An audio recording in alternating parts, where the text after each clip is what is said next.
Welcome to my channel. Try to hear the latest story. When I mentioned she could pitch in with groceries since we shared the place, my girlfriend laughed mockingly. Be a real man. That's your responsibility, not mine. I simply agreed with a nod. A week passed, and she returned to find the fridge secured shut and shelves completely bare. Alright, I need to jot this down somewhere because my friends are tired of the retelling. Yet they're the ones pushing me to share it online. Everything exploded over a missing dozen eggs, or more accurately, their absence. My former girlfriend, Valerie, and I had cohabited in my condo for just over 12 months. The setup seemed clear-cut, or so I believed. I run a modest yet thriving building firm.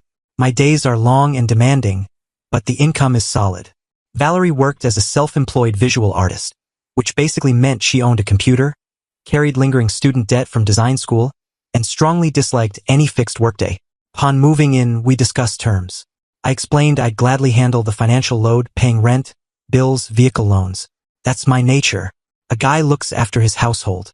In exchange, all I requested was that she oversee the home front, maintain tidiness, ensure meals were available, essentially act as a true teammate. She consented. She claimed to adore the concept of a contemporary yet classic partnership. The issue was Valerie's take on contemporary classic was strictly unidirectional. She embraced being an independent, empowered lady who refused male constraints unless it involved his bank account. Her go-to subject was systemic oppression and how it trapped females in household drudgery, often raised while lounging on the sofa browsing social feeds as I prepared supper after a 12-hour shift. She wielded equality arguments as a barrier against any duties, all while demanding I embody the ultimate old-school breadwinner. The double standard was palpable, like a dense fog. I tolerated it far beyond reason. Why? Because initially she differed. She appeared motivated, witty, and self-sufficient. The demanding, idle version emerged gradually, like a structure shifting unevenly. I convinced myself the original Valerie lingered beneath. I was mistaken. The tipping point arrived on a Thursday.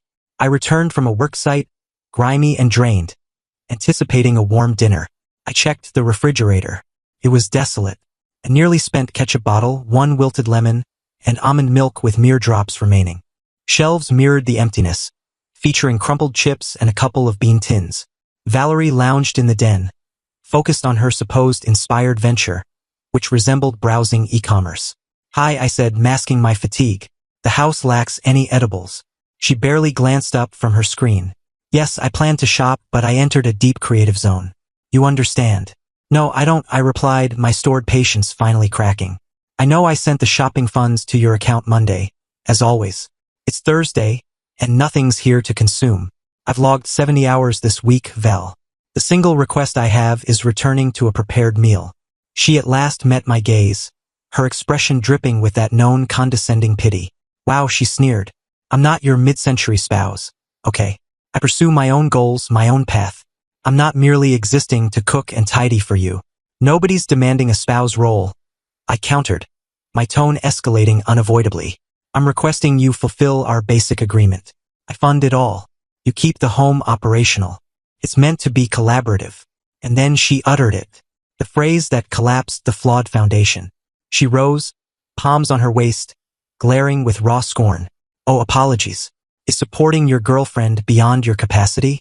Act like a man, David. That's your duty, not mine. Silence enveloped everything. All the chatter, justifications, endless debates from the prior year halted. She had voiced the unspoken truth. She viewed me not as an equal, but as a utility.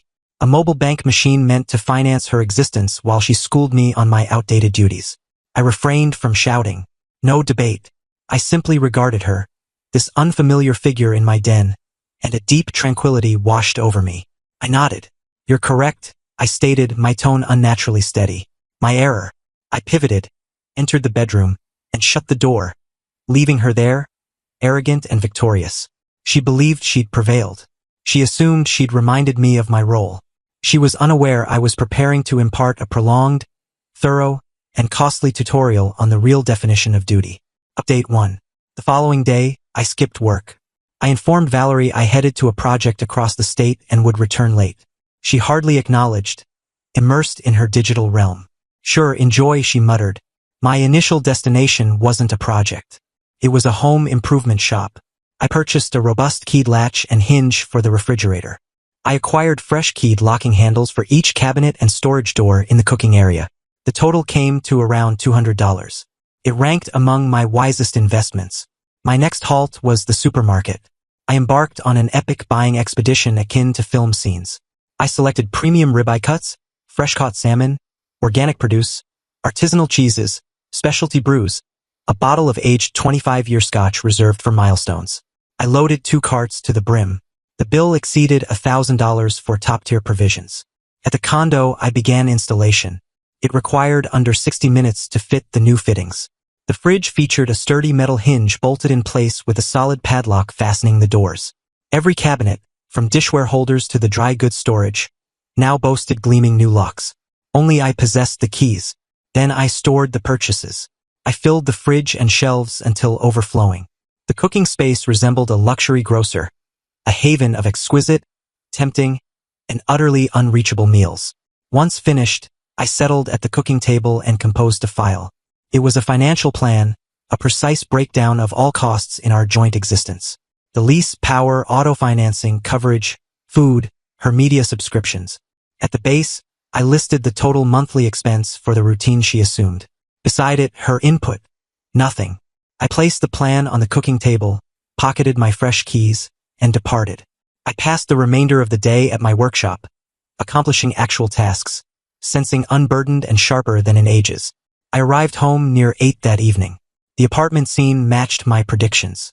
Valerie stood centrally in the cooking area, her expression pure wrath, flanked by her 2 closest allies, equally self-absorbed and unhelpful women named Qley and Jessica, who gawked at the secured shelves in stunned horror. "What is this?" Valerie yelled upon my entry. "What have you done to my cooking space?" "My cooking space," I rectified, calmly placing my tool bag down, "and I've merely protected my property." "You attached a padlock to the refrigerator," she wailed, her pitch reaching inhuman levels. "This is madness, this is controlling." I approached the cooking table and lifted the plan I'd left. "This," I said, displaying it, "is a financial outline. It details the household operation costs. And this," I indicated the secured shelves, "is what the payer enjoys." I retrieved my keys, opened the storage, and removed pasta and premium tomato sauce. I unlocked the fridge and grabbed ground beef. "But what do I eat?" she demanded, her tone blending fury and real bewildered fear. I eyed her, then her allies, who stared as if I'd sprouted another limb. I offered a courteous, vacant grin. "Yesterday, you provided a crystal-clear role outline. I told Valerie, you stated my duty as a man is to provide. You're accurate, providing is my role, so I've supplied this for myself. Your role, as a capable, self-reliant, contemporary lady, uninterested in mid-century duties, is to sustain yourself. So begin." I faced away and prepared my meal, their stammering, furious outbursts the finest enhancement imaginable. Update 2, the household conflict that ensued was spectacular. Valerie and her allies, after roughly an hour of futile yelling and a botched effort to force the fridge lock with a hairpin, withdrew to the den for strategy. Their genius tactic emerged as a massive online defamation drive. Valerie uploaded an extended, emotional social post, featuring a moody grayscale image of the locked refrigerator. She described her economically controlling and domineering partner, allegedly attempting to famish her. Qley and Jessica reposted promptly, appending notes on my harmful dominance and insecure masculinity. They expected public shaming to force compliance. They anticipated their digital crowd to denounce me. They misjudged their opponent entirely. My followers numbered a few hundred, mainly trade colleagues, customers, and relatives, unaffected by emotional posts. As they waged virtual battles, I advanced in the physical. The subsequent morning, with Valerie asleep, I escalated. I confiscated her vehicle keys. Her stylish compact SUV was financed, like her lifestyle, under my name. I was the main signer. She was merely listed as driver. I transported it to my own locked garage across town and stored it in a vacant bay. Then I contacted the finance firm. I clarified my status as primary holder and revoked the now ex's authorization. I noted the car was safe and inquired about delivery preferences. Back home, I persisted in deconstructing her cushy setup. I terminated her additional charge card. I updated logins for joint video, streaming, and shopping services. I even phoned her upscale fitness center, which I funded, and ended her access. She arose near midday to discover her vehicle missing and a short, civil message on the cooking table. Since our relationship has ended, I've arranged return of the financed vehicle in my name. As a former associate, I recommend securing other transport. Regards, David. The ensuing breakdown was epic. The shouts, tears, claims. It echoed the prior evening, magnified immensely. Her allies returned, not aiding but amplifying her grievance as a supportive ensemble. I returned from work to find them in the den, amid pricey raw fish delivery boxes. They'd chosen a unity meal. They scowled as I entered. I remained silent. I accessed my secured cooking area, selected a thick steak, potatoes, and greens. I ignited the outdoor grill and cooked a triumphant scented dish. I consumed it at the eating table, quietly, as they observed with loathing and, gratifyingly, emerging appetite. The concluding stage of my residence strategy was removal. I had my attorney prepare a binding, ironclad eviction notice granting 30 days to leave my condo. I didn't post it. I engaged a professional server. He arrived the next day with Qley and Jessica present, and delivered the documents before her allies. The embarrassment was a minor delight. The ensuing 30 days served as a gradual, arduous tutorial for Valerie on practicality. She lacked transport, funds, and soon shelter. Her allies, eager for online fury, grew unavailable for actual aid. Qley cited pet allergies. Jessica claimed limited space. Her folks, with whom ties were tense, were final option. They permitted return to her old room, reluctantly. They insisted her easy days ended. She'd need steady employment and contribute rent. Final update, it's been 12 months. I'm in my condo's den. A now serene, orderly, solely mine domain. Wall decor is my selection. Fridge contents are my purchases. It's tranquil. The separation from Valerie, actually the removal as we weren't wed, was uneventful. She vacated after 30 days, leaving disarray. She contested some furnishings, but my proofs for each negated her. Her path, per mutual contacts, involves tough realities. She remains with parents. She liquidated luxury attire and accessories for a deposit on her own. Far modest unit, shared with 2 others. She serves coffee at a cafe, a role she loathes. Her artistic visions are paused, indefinitely, by bill obligations. Her online profile has faded. The chic, effortless persona yielded to a sour woman sharing indirect jabs at disloyalty and harmful males. Her followers, missing lifestyle inspiration, departed. I encountered her once, months back, at a eatery with associates. She was serving. Upon spotting me, she blanched. She spoke to her supervisor and vanished backstage, replaced by another. My associates remained oblivious. My retribution wasn't a dramatic peak. It was deliberate, systematic, and pragmatically harsh.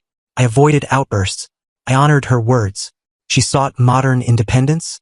I eliminated barriers, specifically my full monetary and effective backing, blocking her progress. She demanded I act manly? I did. I sustained myself, safeguarded belongings, and fortified my space. I merely excluded her from that space, and that evidently teaches accountability no ideology can match.